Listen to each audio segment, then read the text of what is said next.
Welcome to the Chinese Lore Podcast, where I retell classic Chinese stories in English. This is episode 75 of Investiture of the Gods.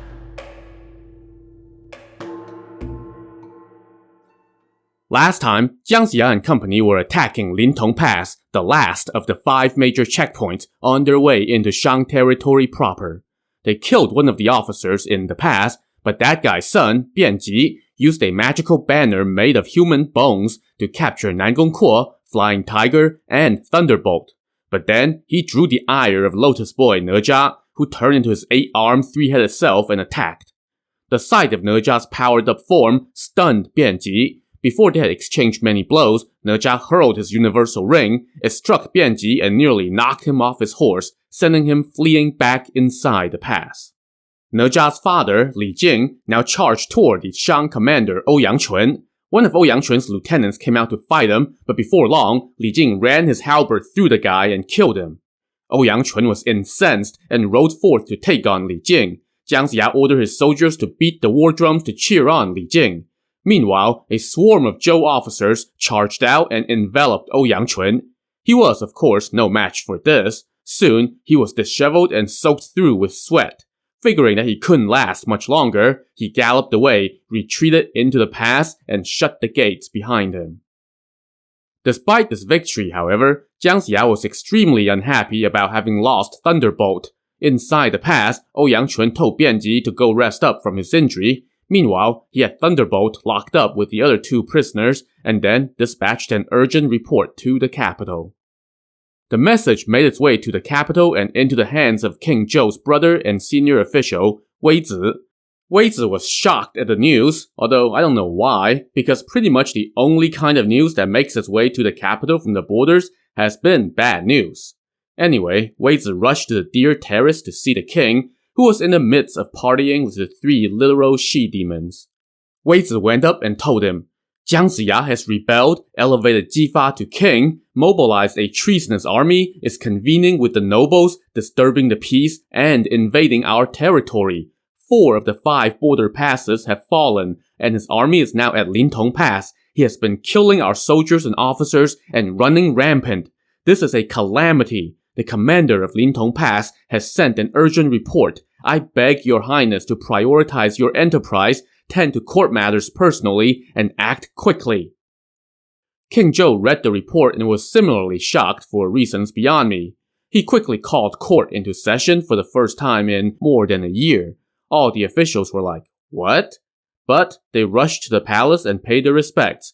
King Zhou then told them the news from the borders, and one of his senior officials stepped forth and said, Your servant has heard it said that the Lord is the head and his officials are his arms. Your Highness has typically neglected the affairs of state, listened to the wicked, shunned the loyal, occupy yourself with women and wine, and allowed affairs at court to go unattended. That has caused trouble for the realm and its people. The commoners are threatened, all under heaven are considering rebellion, and the land is fractured. It's too late now. It's not that there aren't talented men in the capital. It's just that you have never prioritized loyal men, so now they don't prioritize you either. The 4 Grand Dukes are attacking you on all 4 sides. When a building is about to collapse, how can a single column hold it up? Today, I am risking my life to reproach you honestly, hoping that you will change your ways to stave off calamity. If you will listen to my advice, then I will recommend 2 officials who can go to Lintong Pass and stop the Zhou army for the time being. I hope your highness will start cultivating your virtue, ignore the wicked, and listen to the loyal. Then, maybe you can convince heaven to change its mind and preserve your house. Now, this was a pretty gutsy speech, considering how many guys had met gruesome ends for saying much less. But times must be desperate, because King Zhou skipped right past the burning columns or the snake pit or the eye gouging, and just asked who the senior official wanted to recommend. Of all the officials at court, only Deng Kun and Rui Ji are loyal and capable, the senior official said. If you can send them on this mission, then all will be fine. King Zhou agreed and summoned the 2 recommended men. Soon, they arrived and paid their respects. King Zhou told them that, hey, guess what? One of your colleagues has nominated you for a thankless, impossible task, and I have the utmost confidence in you. So what do you say?"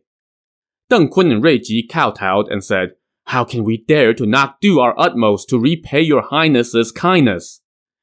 So King Zhou threw them a going-away party, where all the officials toasted them. Two brothers of the king, Wei Zi and Ji Zi, joined in the toasting and said while choking up, "Generals, the safety of the dynasty rests on your mission.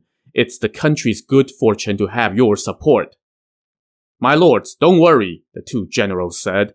"We have always been loyal and honorable, and today is our opportunity to repay the country.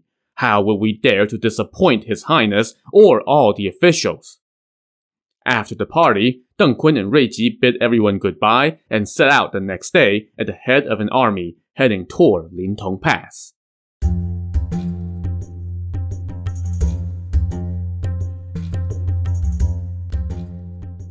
Meanwhile, back at Lintong Pass, the earth-traveling specialist Tu Xingsun arrived in the Zhou camp with the latest shipment of provisions. He noticed the banner of bones. On the ground beneath it were two of his comrades' weapons, Wei Hu's demon taming club and Thunderbolt's golden staff. Curious, Tu Xingsun went to report in and asked Jiang Ziya what was up. Jiang Ziya brought him up to speed on the trouble they've been having with Bianji, but Tu Xingsun refused to believe it. Ne Zha then told him, "Bianji took a blow from my universal ring and hasn't come out the last few days." "Let me go check it out," Tu Xingsun said. "You can't go, that banner's too powerful," Ne Zha cautioned.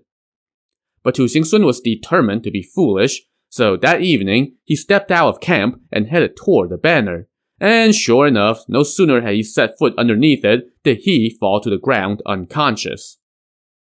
When Jiang Ziya got word of this, he was shocked and had no idea how to rescue Tu Xingsun. Meanwhile, soldiers atop the walls of the pass saw this and reported to their commander Ou Yangchun.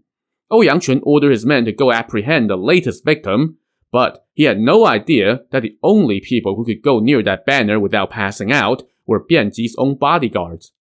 So these few clueless soldiers walked out, and as soon as they went near the flag, they too fell unconscious to the ground.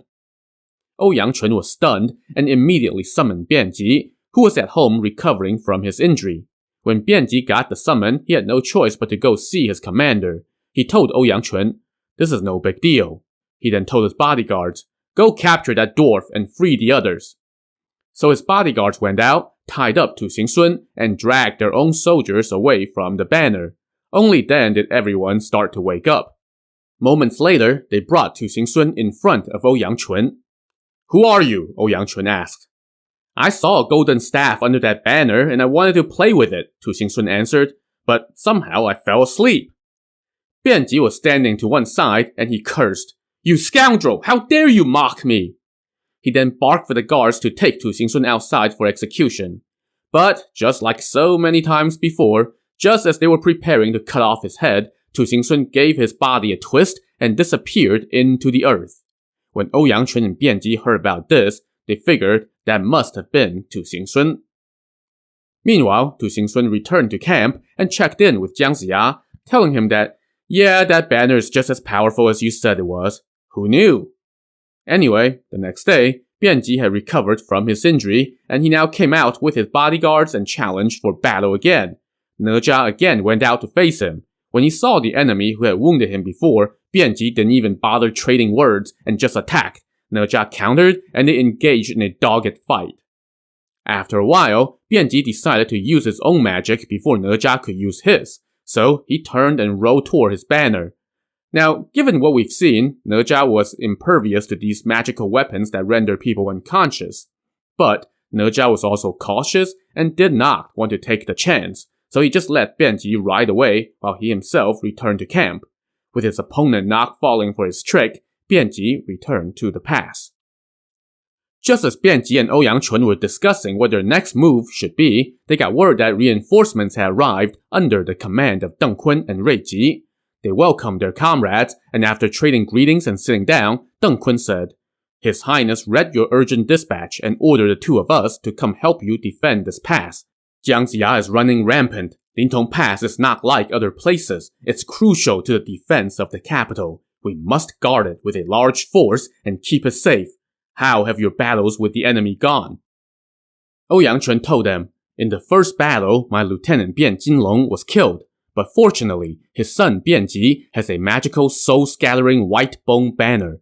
Thanks to that banner, we have stopped the enemy and captured Nangongkuo, Flying Tiger, Huangming, and Thunderbolt. Wait, the Flying Tiger who rebelled and broke through the 5 passes? Deng Kun asked. Exactly, Ouyang Yangquan confirmed. Deng Kun chuckled. Well, looks like you have rendered a great service to the state. Ouyang Yangquan thanked him profusely, but unbeknownst to him and everyone else present, Deng Kun was Flying Tiger's brother-in-law. And you can guess where this was going. After the welcoming banquet, Deng Kun returned to his quarters and thought to himself, how should I rescue Flying Tiger? All the nobles of the land have pledged themselves to the Zhou. This pass will fall sooner or later. How can it stop the Zhou army? Why don't I submit as well? But what does Ruiji think? Let me go face the Zhou on the battlefield tomorrow and proceed as the situation dictates. So the next day, the 2 generals went to see Ouyang Yangquan, and Ruiji asked for permission to go fight the enemy. Ouyang Yangquan agreed, so Deng Kun and Ruiji rode out. They saw the tall white bone banner blocking the main path. Bianji, who had accompanied them, told them that they must go around to the left, never directly underneath. They did as he advised and made their way to the Zhou camp and demanded to speak with Jiang Ziya and the martial king Ji Fa. When this was reported to Jiang Ziya, he said, if they are asking to speak with the martial king, they must have some deeper intentions. So he quickly invited Ji Fa to accompany him to the front lines. They rode out with their impressive army. Deng Kun and Ruiji shouted, Are you the martial king and Jiang Ziya? Yes, and who are you 2 gentlemen? Jiang Ziya replied. Deng Kun introduced himself and Ruiji, and then he said, Jiang Ziya, instead of governing your own state with honor and humanity, you have declared your own king, risen up in rebellion, resisted the heavenly army, and killed the court's officers and soldiers. That is already unpardonable. And now you are recklessly encroaching on our borders and further insulting your lord. What are your intentions? Don't you know that all under heaven are servants to the king? Ruiji then pointed at the martial king and said, Your father was so virtuous that even though he was imprisoned by the king for 7 years, he never uttered a word of complaint and behaved as a vassal should. That led the king to take pity and release him back to his home state while giving him a promotion. What immense kindness was that? You all should be repaying the king generation after generation. And yet, so soon after your father's death, you have listened to Jiang Ziya's wicked advice and stirred up trouble for no reason, leading an unjust campaign and committing a grievous offense. You are seeking the destruction of your clan. You will regret it.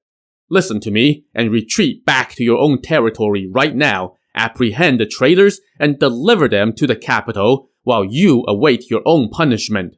You may yet be spared. Otherwise, if His Highness gets really angry and personally leads his army against you, then you all will be dead for sure. Well, you can imagine how well that was going to be received. Jiang Ziya chuckled and replied, My lords, your words are not relevant to the present. As the old saying goes, heaven's favor is unpredictable, but it falls on those who are virtuous. Right now, King Zhou is a brutal tyrant. He has executed ministers, killed his wife, and abandoned his children. He has allowed his enterprise to lay fallow and his ancestral temples to stand neglected. He has harmed the people and all the innocent. His crimes are immense. He has drawn heaven's wrath, and heaven has commanded us to act on its behalf. That is why all the nobles of the land have submitted to the Zhou and are convening with us at Mengjin to set the governance of the Shang back on the proper path. Yet, you two remain misguided and insist on waging a battle of words. In my view, you are like guests who don't know who your host is. You should surrender at once and abandon the darkness for the light, so that you will not miss out on receiving titles. Think about it. Deng Kun was furious at those words, and he commanded Bianji to go apprehend Jiang Ziya. Bianji dashed out, and a scrum soon ensued, In the midst of the fighting, Ne Zha powered up and showed his extra heads and arms, scaring Deng Kun out of his mind. Deng Kun quickly fled and commanded his men to follow. Once back inside the pass, Deng Kun and company lamented about how powerful the enemy was. They sighed and grimaced, all without any ideas. After dinner, they all went back to their respective quarters. As the night dragged on, Deng Kun thought to himself, "Heaven's favor already belongs to the Zhou. King Zhou is tyrannical and he will not last long. Besides, Flying Tiger is my brother-in-law, and he has been captured here. What can I do? And Jifa is truly virtuous and has the look of a king.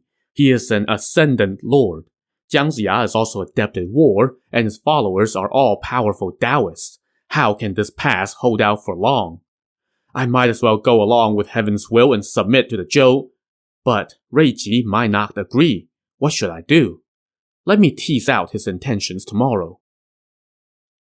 Meanwhile, in his own quarters, Ruiji was drinking and thinking to himself, "Everyone says that the martial king is virtuous. He indeed looks the part. And Jiang Ziya is adept at war and has uncommon followers. The Zhou already controls 2/3 of the realm. How can this pass hold out for long? Why don't I surrender and hand over this pass so as to spare my soldiers? But what does Deng Kun think? Let me tease out his intentions."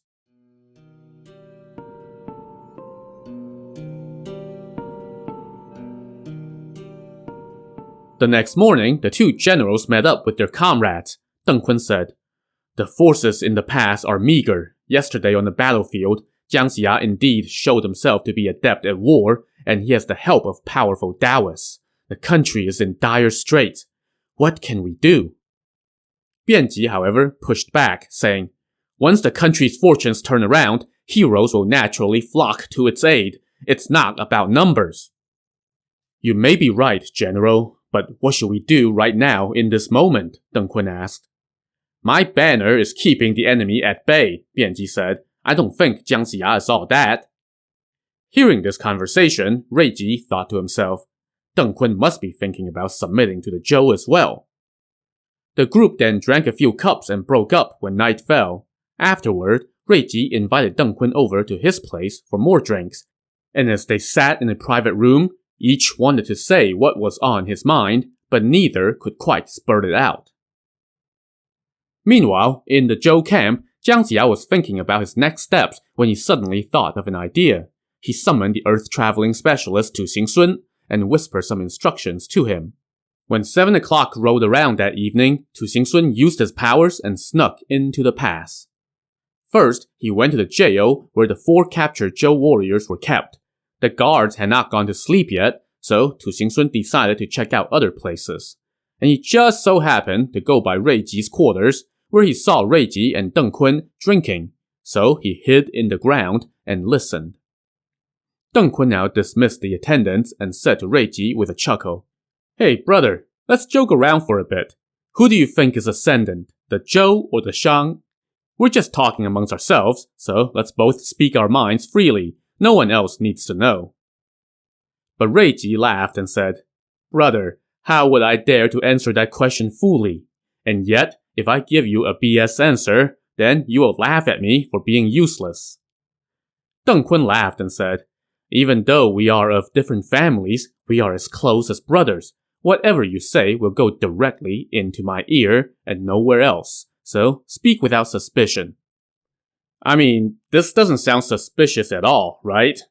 But still, Ruiji agreed and said, "If a man cannot even speak plainly to his confidant about the affairs of the land, then how can he handle the affairs of the land as a hero who recognizes the currents of the times?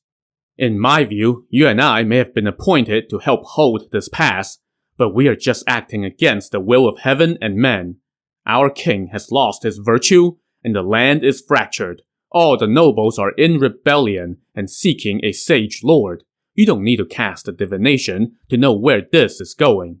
Besides, Jifa's virtue is known across the land, and Jiang Ziya is a capable minister, and they have so many Taoists helping them.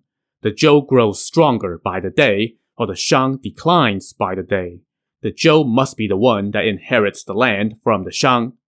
When we faced them in battle, we could already see that they were of uncommon stock. But you and I have received immense kindness from the Shang, so we can only repay the country with our lives. Since you asked the question, brother, I can only answer honestly. Deng Kun smiled and said, Brother, your words are uncommonly insightful. What a pity that we were born at the wrong time and served the wrong lord. When the Zhou takes over, you and I can only die. I am of no value, but what a pity that you cannot follow the old saying that good birds choose their perch and talented officials choose their lord.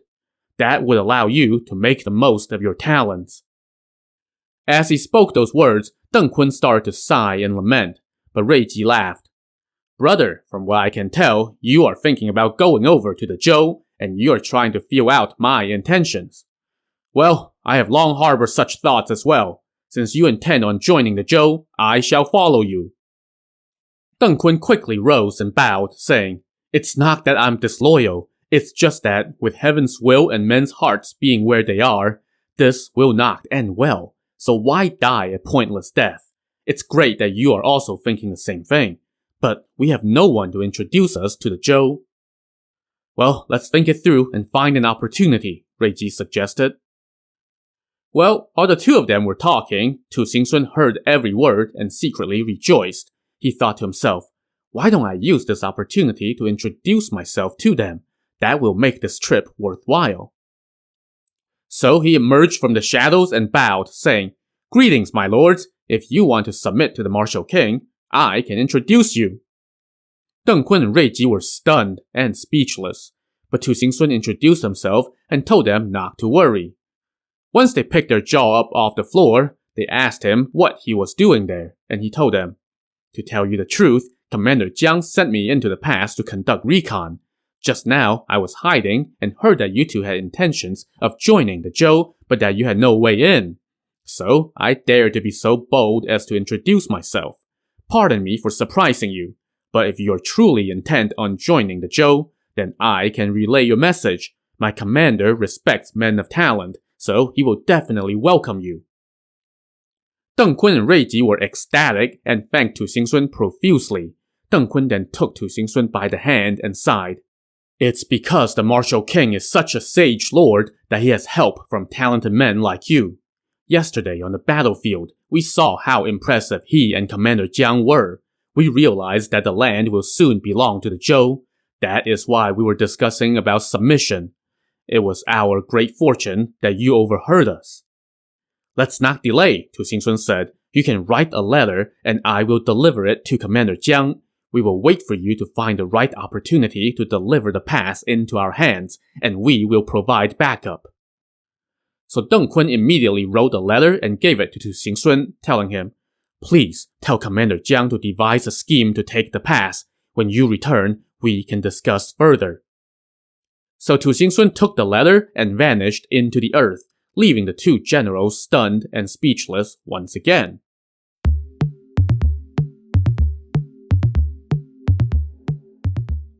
It was around 5 in the morning when Tu Xingsun returned to the Zhou camp. Jiang Ziya was still in his tent awaiting news when Tu Xingsun suddenly appeared in front of him. I went into the pass as you commanded, Tu Xingsun reported. Our officers were still locked up, and unfortunately the guards had not gone to bed, so I couldn't make my move. But then I went by Deng Kun and Ruiji's quarters and heard them discussing surrendering to the Zhou, but that they did not have a way in. So I showed myself, and they were elated. I have their letter here. Jiang Ziya read the letter and rejoiced. This is truly a blessing for the martial king. Let's discuss our plan and wait for news. When morning came, Deng Kun and Ruiji assembled the Shang officers in the pass, and Deng Kun said, The two of us came here on the king's command to hold this pass and repel the enemy. Yesterday's fight was inconclusive. As top commanders, we cannot let that stand. Let us organize our troops tomorrow and push back the enemy with one fight so that we can all report back to the king. The pass commander Ouyang Chun agreed, so the next day, Deng Kun led the army out of the pass and headed toward the Zhou camp to challenge for battle. On the way, they approached the white bone banner again, but this time Deng Kun ordered his men, Go remove that banner. Next to him, the banner's owner, Bianji, was stunned. My lord, that banner is a priceless treasure, he pleaded. It's the only thing holding the enemy at bay. If you remove it, then Lintong Pass would be doomed. But Ruiji shot back. We are high officials from the court, and yet we are forced to take the side road while you, a mere lieutenant, can take the main thoroughfare. It would be most disgraceful if the enemy saw that. No matter how much that banner helps us win, this will not do. That is why it needs to go. Now, just taken at face value, this was a really petty reason to remove the one thing that was keeping the enemy from overrunning your defenses. And yet, it's also not that different from typical petty snobbery common in high court officials sent to the borderlands. So, Bianji did not suspect treachery at play. He just thought to himself, if I remove that banner, we might not beat the enemy, but if I don't, I would be offending my commanding officers. In order to avenge my father, I'll have to take a step back. So he bowed from his saddle and said, My lords, there's no need to remove the banner. Let's go back into the past for a moment, and I can make it so that you can come and go without worry. To see how he will pull that off, tune in to the next episode of the Chinese Lore Podcast. Thanks for listening.